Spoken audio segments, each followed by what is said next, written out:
इसी समय प्रजापति दक्ष भी वहां आ पहुंचे। वे बड़े तेजस्वी प्रजापति दक्ष ने मुझे प्रणाम करके अपना आसन ग्रहण कर लिया।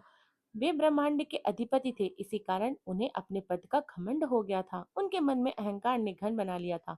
ब्रह्मांड के अधिपति होने के कारण वे सभी देवताओं के वंदनीय थे। सभी ऋषि मुनियों ने सहित देवर्षि ने भी मस्तक झुकाकर प्रजापति दक्ष को प्रणाम किया और उनकी स्तुति कर उनका आदर सत्कार किया। परंतु त्रिलोकीनाथ भगवान शिव शंभु ने ना तो उन्हें प्रणाम किया और ना ही अपने आसन से उठकर दक्ष का स्वागत किया। इस बात पर दक्ष क्रोधित हो गया। ज्ञान शून्य होने के कारण प्रजापति दक्ष ने क्रोधित नेत्रों से महादेव जी को देखा और सबके सामने सुनाते हुए उच्च स्वर में कहने लगा। प्रजापति दक्ष बोले, सभी देवताओं, असुर, ब्राह्मण, ऋषि मुनि सभी ने मुझे नम्रता पूर्वक प्रणाम किया, मेरे आगे सिर झुकाते हैं। यह सभी उत्तम भक्ति भाव से मेरी आराधना करते हैं।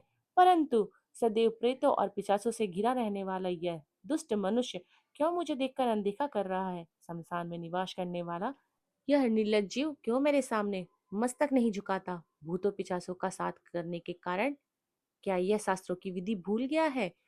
इसने नीति के मार्ग को भी कलंकित किया है। इसके साथ रहने वाला या इसकी बातों का अनुसरण करने वाला मनुष्य पाखंडी, दुष्ट और पाप का आचरण करने वाले होते हैं। वे ब्राह्मणों की बुराई करते हैं तथा स्त्रियों के प्रति आकर्षित होते हैं। यह रुद्र चारों वर्णों से पृथक और कुरूप है, इसलिए इस पावन यज्ञ से इसे बहिष्कृत कर दिया जाए। यह उत्तम कुल और जन्म से हीन है, अतः इसे यज्ञ में भाग ना लेने दिया जाए।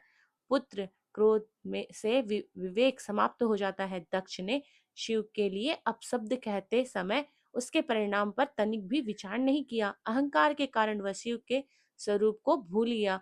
वह यह भूल गया कि आदि शक्ति ने जिसका तप द्वारा वर्णन किया है वह कोई साधारण मनुष्य, ऋषि या देव नहीं। ब्रह्मा जी बोले, हे नारद, दक्ष की यह बात सुनकर भृंगी आदि बहुत से महर्षि रुद्रदेव को दुष्ट मानकर उनकी निंदा करने लगे। यह बातें सुनकर नंदी को बुरा लगा, उनका क्रोध बढ़ने लगा और वे दक्ष को श्राप देते हुए बोले कि हे महामूढ़, दुष्ट बुद्धि दक्ष, तू मेरे स्वामी देवादिदेव महेश्वर को यज्ञ से निकालने वाला कौन होता है?